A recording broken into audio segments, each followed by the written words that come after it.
A comet from outside our solar system is headed our way, and the signs of the apocalypse have already started. And then we travel to South America to hunt a cryptid who feeds on human fat. When the conquistadors came from Spain, did they bring one of their homegrown monsters with them? And does that creature still exist today, stalking the streets of Peru? Today on Dead Rabbit Radio.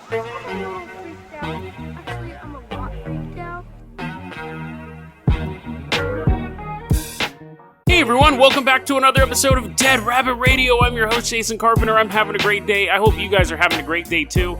Still super sore from my workout yesterday. Incredibly sore. Despite my soreness, I've talked a little bit about this. If you're a new listener, I started doing Brazilian Jiu-Jitsu, which has made me start listening to nu metal again. And here's a question. Nu metal, there's a lot of really bad nu metal. And you guys are like, Jason, there's no question attached to that. That's a simple statement. Here's my thing. Have you heard that Limp Bizkit? I forgot that this song even existed. There's a song by Limp Bizkit. It was for the Mission Impossible soundtrack. And it has that awesome bass line. It's really cool rhythm. And the lyrics are awful. He's rapping about, they're playing the Mission Impossible theme song, so you figure that the lyrics should be about like danger and getting away from stuff or going on some sort of adventure, and he's talking about how many fans he has. It's almost like the band went into the studio and they're like, dude, this is going to be so kick-ass, and they're recording this song, and then Fred Durst shows up and he's just like, yo, on my limo ride over, a couple girls sat in my lap. The band's like, what is this rap about missions being impossible? Here's my question. Have they ever done a remake or a reboot of a song? And not like a cover. You have a song with a great beat, awful lyrics. Has a music company, has a studio ever said, you know what, the song was a hit, but it could have been even better. Let's scrap the original lyrics and put new lyrics on top of it. You change nothing about the music behind it. Has that ever happened? Because you do it with movies all the time. You go, hey, Batman's great. People love the guy in the Cape Crusader. He's running around. But those last two movies sucked. Let's reboot. We'll just keep key elements of the character. And we've seen that with like Predator, all sorts of movies. Have they ever done that with a song? Same thing with that Saliva. There's a band named Saliva. Same thing with that Saliva song, Click, Click, Boom. Great instrumental, great chorus. The song's about how he doesn't complain about his parents. Click, click, boom! And you're like, what? The song's about how he used to sit up and listen to his radio while all the other kids were engaging in social activities. Click, click, boom! You think it's an action song. They need to remake those songs. Do they remake songs? I don't know. That's my question to you. Say something in the comments. Like and share, subscribe if you think Jason has officially become an old man wanting nu metal remakes. Let's actually get started with the episode here, because we surprisingly have a lot of stuff to cover. First thing is very, very brief. I saw in the news today, there's really no story attached to this yet, but I thought this was interesting. December 2019, which is next month, which is a couple days ago. Away. The time loop has already started. Oh, and remember, and I just got a notification on my phone. Tomorrow, on Thanksgiving, we are doing the Thanksgiving YouTube live stream. I don't know what I'm doing yet, so there you go for that preparation. But I'm doing something, and I think it's going to start. I think I'm going to shoot for 3 p.m. 3 p.m. Pacific Standard Time, Dead Rabbit Radio live stream. I have a couple ideas. I'm kind of kicking them around in my head. But join us. You got nothing better to do on Thanksgiving. Join us for the YouTube live stream. Okay, let's get to the story, though. December 2019, there's a comet coming towards our solar system. And I'm telling you about this, one, because it's interesting. It's a comet headed our way. Two, it's from outside of our solar system, which is incredibly rare. But here's the thing. It was incredibly rare. The first time it had ever happened in observable history was in 2017. That's when that Oumuamua came through. And some people were like, oh, it's an alien probe. It's coming from outside of the solar system. Other people are like, no, it's a big old rock. A lot of times they had drawings of it, and people thought it was the actual photograph, and it looked like a Zentradi warship from Robotech. But it just kind of flew through it, and we tried to see if it was an alien probe, if it was giving off any sort of signals. When that happened in 2017, people were like, dude, this is the first time something's ever come from outside our solar system. And now we have another object coming just 2 years later. So it is a little weird. On an astronomical scale, that's a weird coincidence. But this guy coming is named 2I Borisov. It's going to pass by us in December of 2019. And it's going to be 2 solar units away, or AU, I think is the term. I don't know. It's basically the Earth to the Sun. It's 2 of those distances. So we'll probably see it. I don't know if we can see it with the naked eye. Probably. If you can see Mars with the naked eye, you can at least see a little dot. You'll probably see something. Now, people are going to be, it's the end of the world. It's going to fly by in December 2019, and 2 plus 0 plus 1 plus 9 is 12, and then 12 plus 12 is 24, and then 2 plus 4 is 6. And I forgot to go to the bathroom 3 times yesterday. 3 times 6 is 666. This is the sign of the beast. We're going to be getting all of this doomsday stuff over the next couple weeks.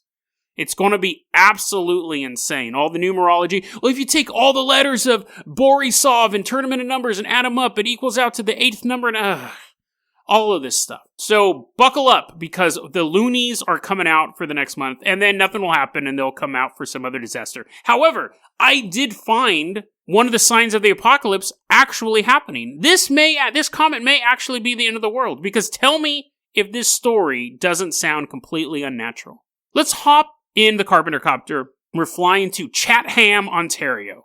The city where the ham never stops chatting. Chatham. There must have been a guy named Jerry Chatham. Because there's no other reason why they would name a city Chatham. Doesn't make sense. Now this has officially become a Jerry Seinfeld produced podcast. What's the deal with Chatham? Hams don't talk. Canned laughter. Boom, boom, boom, boom, boom. Whatever that musical cue was. I never watched that show when it was on. I watched it when it was syndicated, but I never watched it when it was new, because I hated those musical interludes. They were just close enough to jazz for me to hate them. So I never watched. I think I watched the last episode the night it aired, but I never watched it while it was brand new, because it was just enough jazz. I'm going to make a shirt that just says just enough jazz, and it's a picture of me clutching my fists. Destroying musical notes in my fists. Anyways, I got a lot of people who are upset about my jazz rant a couple episodes ago, and Blay, I think that's how you pronounce your name, sent me a list of recommendations for jazz music. And I appreciate it. I'm just not a fan of brass instruments. Or jazz in general. I'm not a fan of saxophones or trumpets or tubas or any of that stuff. I think maybe in a past life I died in a foundry. I was killed by the T2. I sacrificed myself. I just don't like metal instruments. Anyways, maybe a steel drum. But anyway, so I'm crushing musical notes with my t-shirt. We're in Chatham. It's November 2019, so it's this month. The apocalypse is nigh. Someone's driving down the road. It's snowy outside. That's another sign of the apocalypse. It's snowing, because everyone hates snow, especially me. No snow zone. And they see a dog kind of like huddled up in the snow, and they're like, "Aw, that's sad. It's a big old puppy. It's a big old 2-year-old puppy." And they're like, "Wait a second, that's kind of weird. Why is this dog out here?" And like, why it's sitting weird? Does it have hemorrhoids? That should always be your go-to whenever someone isn't sitting properly. "Yeah, you got hemorrhoids?" They're like, "No, I just have my wallet in my back pocket." You're like, "Oh, okay." But dogs don't have wallets nor back pockets. He is sitting weird though. So the person looks a little closer. And this big old dog is cuddled over 5 baby kittens. Like, meow, meow, meow, meow. And the person's like, "Oh," and calls animal control. It's like, "Get down here with your biggest net and then 5 little nets. We have a situation." So animal control shows up and they're like, "Oh," and the dog at this point is like, "Dude, just please help me. I'm freezing cold. And the little kittens are meow. So they scoop them all up with just the one giant net. Woo. No, the dog and the kittens all came peacefully. Now, they named it, they don't know who the dog is. It was a stray dog, and they don't know where the kitten mom is. The kittens are taken into animal control, so is the puppy. And it's adorable. It is a sign of the apocalypse, cats and dogs living together. The great Peter Venkman said that. But the story does have a sad ending. No, none of them died. It's not that sad. But the animal control, the shelter says, we have to adopt them out to different families. Because people have said, well, the dog was taking care of the kittens. Are you going to let someone adopt all of them? And they said, here's the thing. As adorable as that is, they want to get the animals out of the shelter as quickly as possible. So you want to get the dog into what they call the forever home, which actually sounds like where the Demogorgon lives. You go to the forever home. It doesn't sound like a good place, but that's the term they use. They don't want to have these dogs. You know, there's foster care for animals, where you don't adopt a dog, you just let it chill at your house for a couple days. At your house. Your house is how humans are supposed to say it. You let the dog chill at your house for a couple weeks, and then you give it back up. And you have... So they're saying you can't adopt all of them because the kittens won't be ready to leave the shelter for months and months. They're that kitten. Actually, now that I think about it, what if this story isn't as heartwarming as we thought? Because where's the mama cat? What if the dog ate the mom and was keeping the kittens warm for future meals? He's like, kitten McNuggets. He's just sitting on them. But anyways, these cats were so young, it's going to take months for them to be able to get their forever homes. And then the dog is going to get it. The dog is now named Serenity and going to be adopted out soon. So maybe they'll have a reunion. Maybe someday they'll have a reunion. Maybe someday the cats will get older. They'll be out at their own houses. And then one day they'll remember that bleak night with the dogs. Serenity savagely eating their mother. And then the 5 of them will have to team up. They'll each learn a different martial art. And then the kittens come up and they start beating up this dog. And then they just find a dead dog. How did this get so bleak? Anyways, James Wan, I know you listen to this podcast. It's the reverse of Air Buddies. Or it's Air Bud, Snow Buddies, underline the revenge. So Air Buddies is the title of the series. And then the subtitle is Snow Buddies. And then underneath that, you'll put the revenge. And the cover will be a dog sitting there in, like, the shadows. And he's looking over 5 black kittens. Sorry, there's 5 of them. There's 5 black kittens standing there in the shadows as well. The whole cover is just a black box. You don't see anything. It's all shadows. And then you turn the box over. I'm totally describing it. Do they even have back of the boxes now that you have red box? You turn the back of the box over, and it's like, a fun family romp, says Richard Ebert. Richard Ebert, okay, never mind. I've totally gotten lost. Let's go ahead and just go aw at the sight of 5 little kittens and a dog as they're plotting their revenge, and the dog is like, I hope no one finds out that I ate their mom. Hope I get adopted to a good house with lots of delicious kittens. We're going to leave Serenity and the kittens behind, and we are going to Peru. Let's hop in the Dead Rabbit rowboat. Let's take the Dead Rabbit rowboat to Peru. We haven't used it in a while, so let's start rowing, dude. All the way from Chatham. We're rowing. I got a bunch of hams with me, and I'm like, talk to me, damn it, talk to me. And you're just like, that joke again, Jason? Really? You're going to end the story on that joke? I'm like, yeah, just talk to me. Anyway, so we're rowing off to Peru. And a little bit of Bolivia. So we're hopping out of the boat. We're walking around Peru. And here in these jungles lives the Pishtaco. The Pishtaco, despite its funny name, is an incredibly deadly cryptid. And oddly enough, it comes from Spain.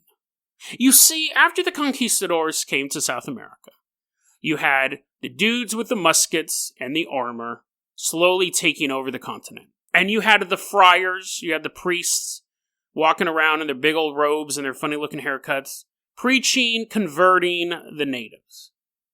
But you also had another, more deadly creature. Now, to the natives, he was seen as a man, a white man, a Spaniard, with a beard, a kind of a big brimmed hat, a belt made out of something that looks human. Now, it didn't actually look like a human. Didn't have 2 arms, 2 legs, a little head. The material looked like it was made out of flesh. And this white man would stalk through the jungles holding a giant knife. And he would find you, a young native, running through the jungle. You're just doing track. You're not running from anything. You're just exercising because you got the big track meet at the Olympics coming up that don't exist. I'm sure they had some sort of Olympics. I know they were like throwing heads in baskets and stuff like that over there. But I'm sure they did some sort of sports. We'll just assume they were doing track at this point. You're running through the jungle. You come out of the jungle, checking your pulse. And then a white man appears with a knife. And you're like, oh, this is one of those dreaded conquistadors I've heard about. And he goes, no, I'm not a conquistador. Come here, young native boy. Or girl, I don't know who's listening. I don't know who's listening to this. And you feel mesmerized. You walk over, and before you can even react, you're split open with this large knife. And you can actually feel. And as you fall to the ground on this dirt trail in the middle of the jungle, the last thing you feel is lips on your stomach wound. And you can feel him sucking the human fat straight from your body. Happy Thanksgiving, everybody! Have a great one! Enjoy that turkey tomorrow. This guy, as human as he is classified as a cryptid. It is a monster. It is a fabled legend dating back to, like, the earliest record they have of him is 1574. You had these friars talking to these people, these priests, I think might be the actual technical word, but talking to these natives, and it was only a short time after the Spaniards came over that, which I don't think Spaniard is a racist term. I don't think it is. In that context, it might be. So I apologize, Spanish people. But they would say the natives would not come to a house that had Spaniards in it. He's going to keep using the word, isn't he? They would not come to a house that had Spaniards in it because they were afraid that they were going to get their fat eaten out of them. And it wasn't just the fat being eaten out of them. The natives of Peru, especially in the Andes region, their great god was known as Viracocha. Viracocha. It was their creation god. It was the dude who was like, here's the sun, here's the moon, here's the earth. It was their great one. Viracocha means sea of fat. They considered fat, the human fat, to be a sign of goodwill, of good luck, of health. The bigger you were, the better off you were. And if you were sick, it was because you didn't have enough fat. It was kind of their life-giving essence. So when the conquistadors were coming over here, they brought a tradition from Europe where you would use human... This is true. This is historically true. You would use human fat to treat wounds. So the natives were watching these people come, these white men come from another country. And they'd have a battle... throwing tomahawks and arrows versus muskets and Spanish steel. And in the aftermath of the battle, they'd be like, hey, Sanchez, bring me some of that sweet, sweet native fat. I got this cut on my arm. Give me some of that old school Neosporin. And they were scooping out fat and rubbing it on their wounds. And to a group of people who worship, maybe not worship, but who value human fat, that was absolutely disgusting and blasphemous. Now, obviously, if you happen to be in a situation where you saw a guy like fall on the ground and scrape his knee, and then another guy fall on the ground and die, and the guy who scraped his knee cut the dude open and started rubbing human fat on his knee, you'd be grossed out too. But this also had a whole level of religious significance to it. I don't know if this part was true. That part was true. I don't know if this part was true. There were rumors, and it sounds true.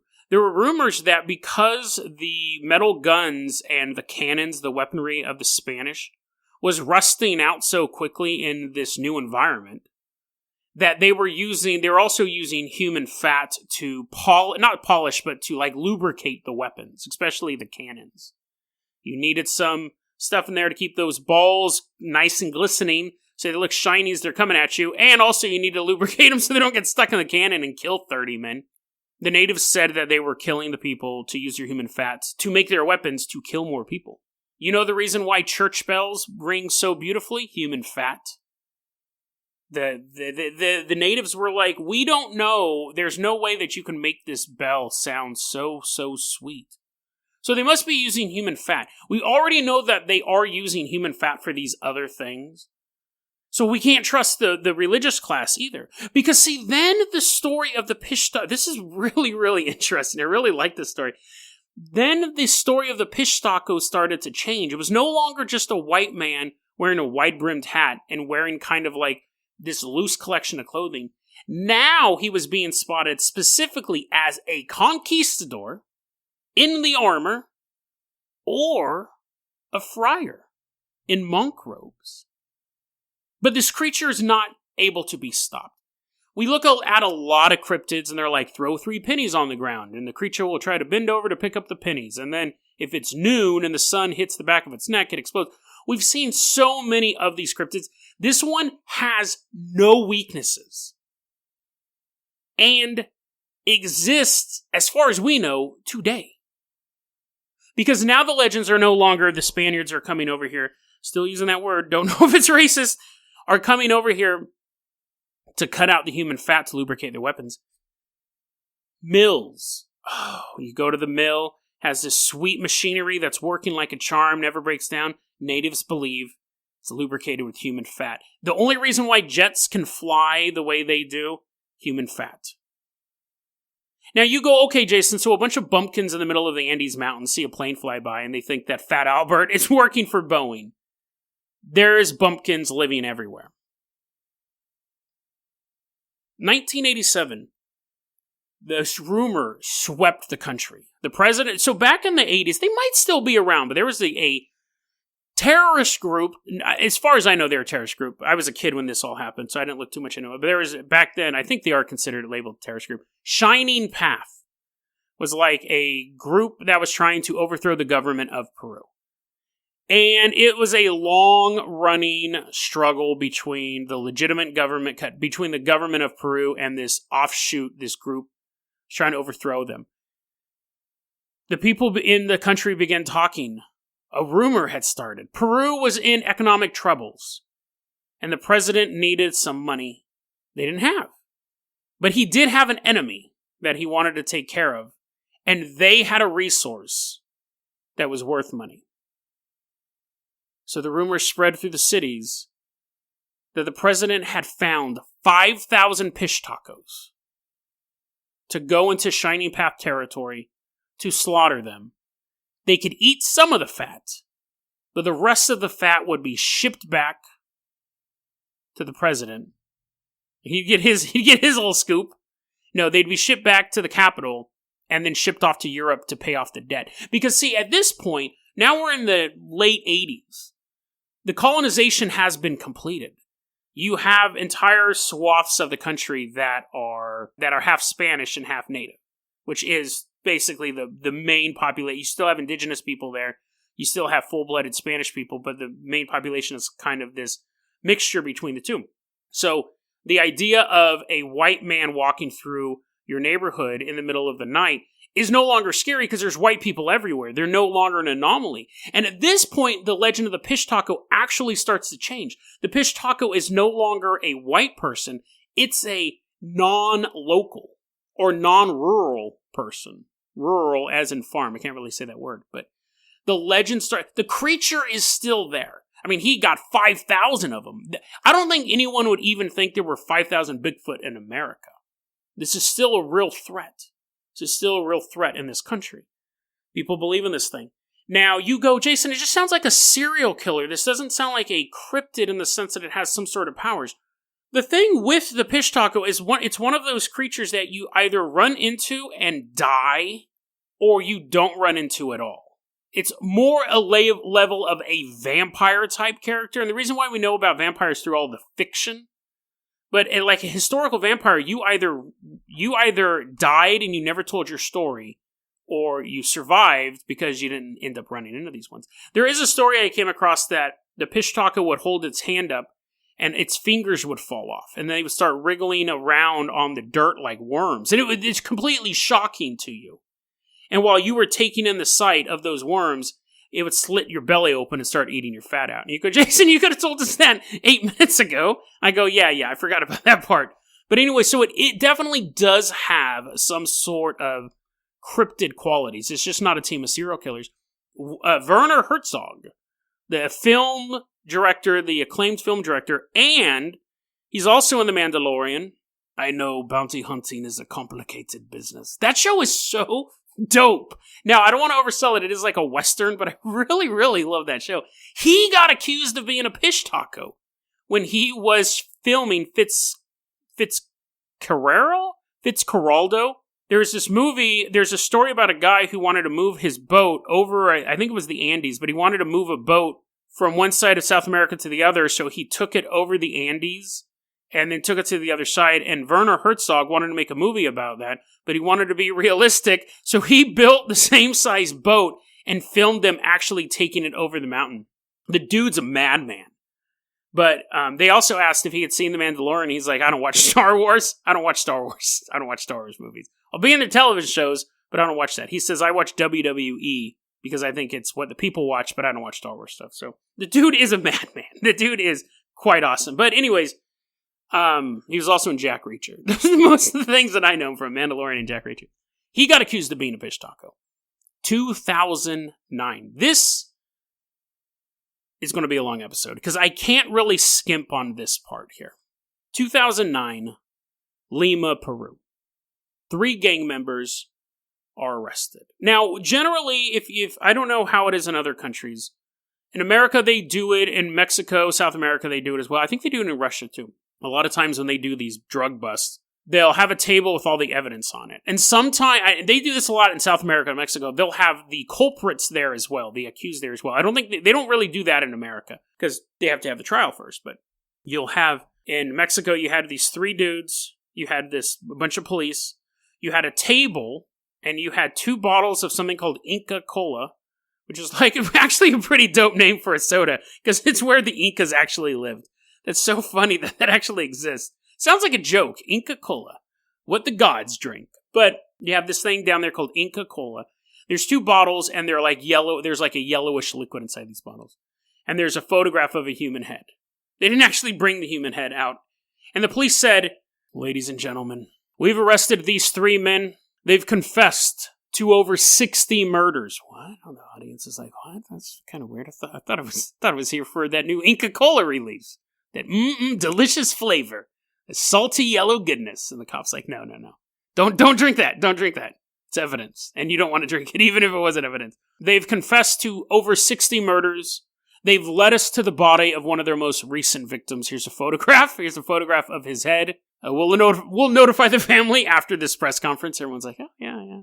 The reason why they've been murdering people, it's people get murdered in Peru. It's sad. There's a lot of drug dealing, especially where this happened in this small community.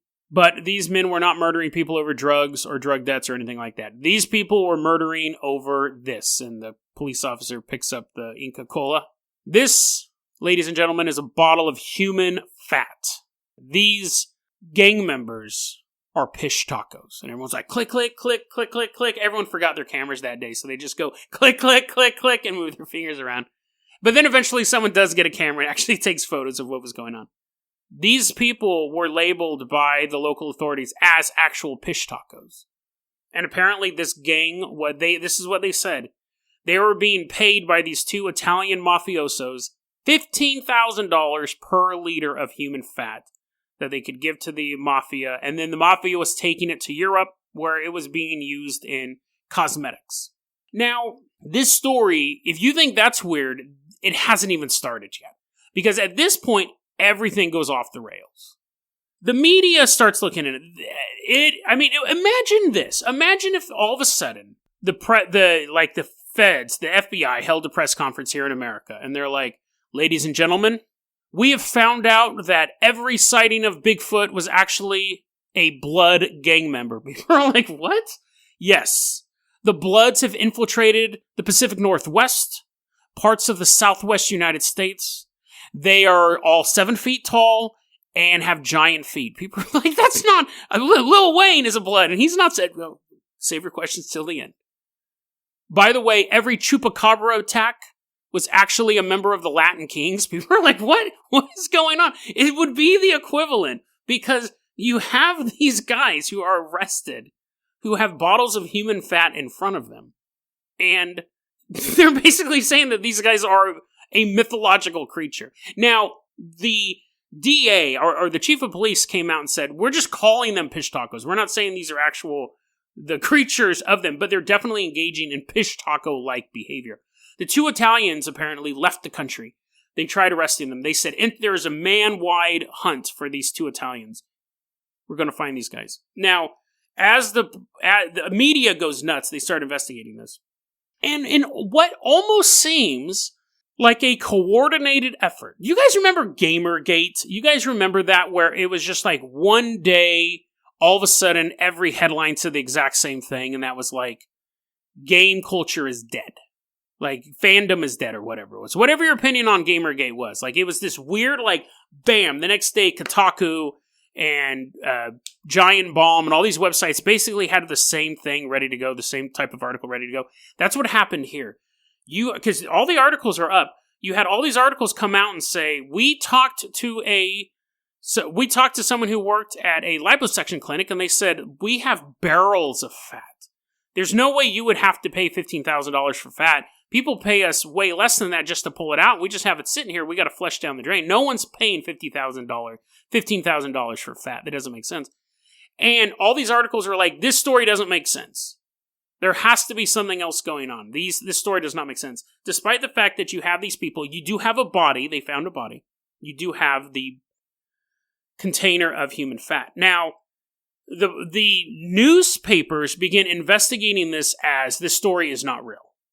Which is their right, obviously, but it seemed oddly coordinated.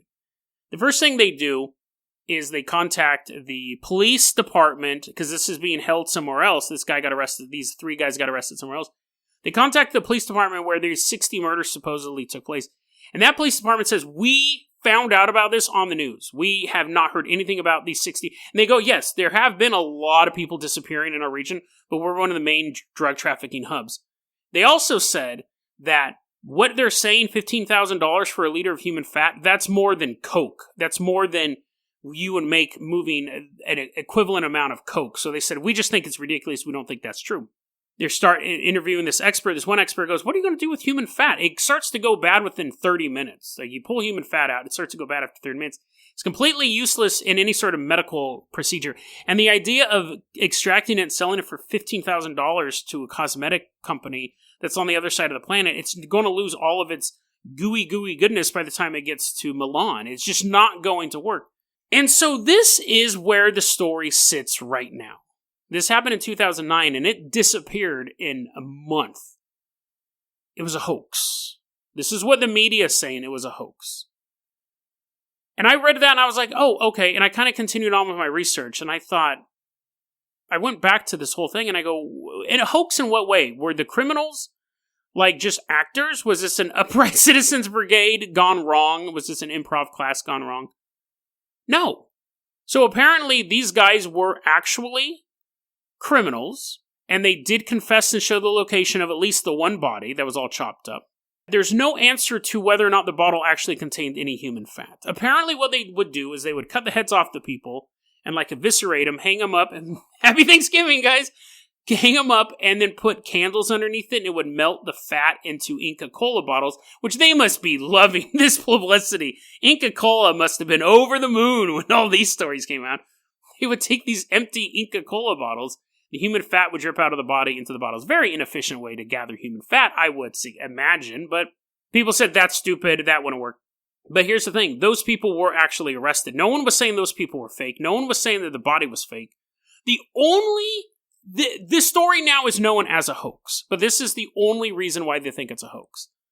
3 days earlier, there was an investigative journalist came out with an article implicating police in the region where these guys were arrested. So the crimes are apparently taking place somewhere else, in all these little secret shacks around Peru and this other province. But these 3 guys were arrested in this other area. Sorry, it was Lima where these 3 guys were arrested.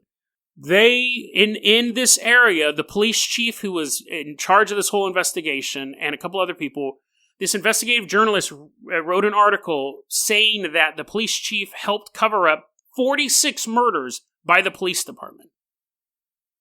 So the police department was doing extrajudicial killings, basically Punisher-style vigilante stuff. At best. At worst, they're killing drug dealers and taking their money. But generally, extrajudicial means, I can't prove in the court that you're a bad guy. Well, I don't have to prove it anymore. So, this article comes out 3 days before, and then, all of a sudden, the police chief is walking around with a yellow bottle of Inca Kola, slams it on the table, and goes, any questions? And everyone's like, oh my god, this is the biggest news story. Mythical creatures. And if these guys aren't actual mythical creatures, they're doing stuff mythical creatures do. That's it. It's known as a hoax simply because of the timing of it.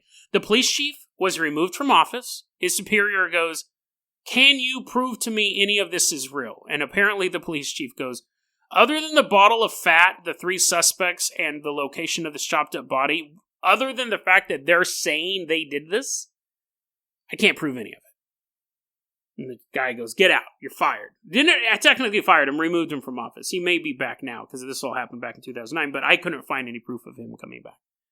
And Interpol said, "International manhunt, we know nothing about these 2 Italians." So when the police chief goes, "Oh, we're all looking for him," Interpol said this isn't true. As far as we know, this is the first we've heard about the story. So it's such a bizarre...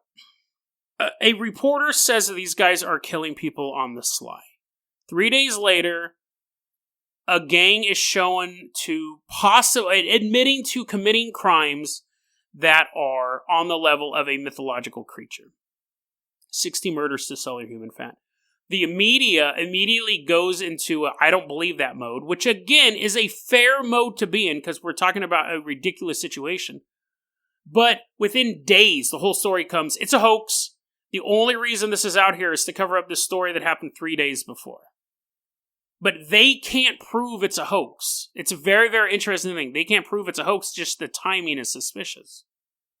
But for a creature that stalks the jungle, that changes shape according to the times that it's living in, that can be a lone straggler walking through a darkened street looking for a sweet meal, or a population of over 5,000 integrated into society, the best thing they could hope for is that their existence is considered a hoax.